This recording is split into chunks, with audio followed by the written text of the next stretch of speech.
నా ప్రియమైన బిడ్డ, నా మాట జాగ్రత్తగా ఆలకించుము. యెహోవా యందు భయభక్తులు కలిగి ఉండుట దీర్ఘాయువునకు కారణము. భక్తిహీనుల ఆయుస్సు తక్కువైపోవును, నీతిమంతులు ఆశ సంతోషము పుట్టించును. భక్తిహీనుల ఆశ భంగమై పోవును. యథార్థవంతునికి యెహోవా ఏర్పాటు ఆశ్రయదుర్గము. పాపము చేయువారికి అది నాశనకరము. నీతిమంతుడు ఎన్నడు కదిలింపబడడు. భక్తిహీనులు దేశములో నివసింపరు. నీతిమంతుని నోరు జ్ఞానోపదేశమును పలుకును. మూర్ఖుపు మాటలు పలుకు నాలుక పెరికి వేయబడును. నీతిమంతుని పెదవులు ఉపయుక్తములైన సంగతులు పలుకును. భక్తిహీనుల నోట మూర్ఖపు మాటలు వచ్చును.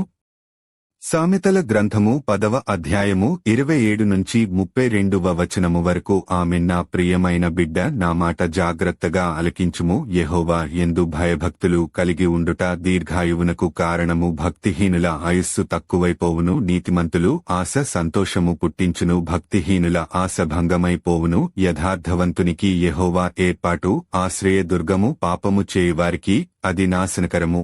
నీతిమంతుడు ఎన్నడు కదిలింపబడడు. భక్తిహీనులు దేశములో నివసింపరు. నీతిమంతుని నోరు జ్ఞానోపదేశమును పలుకును. మూర్ఖుపు మాటలు పలుకు నాలుక పెరికి వేయబడును. నీతిమంతుని పెదవులు ఉపయుక్తములైన సంగతులు పలుకును. భక్తిహీనుల నోట మూర్ఖపు మాటలు వచ్చును. సామెతల గ్రంథము 10వ అధ్యాయము 27 నుంచి 32వ వచనము వరకు. ఆమెన్.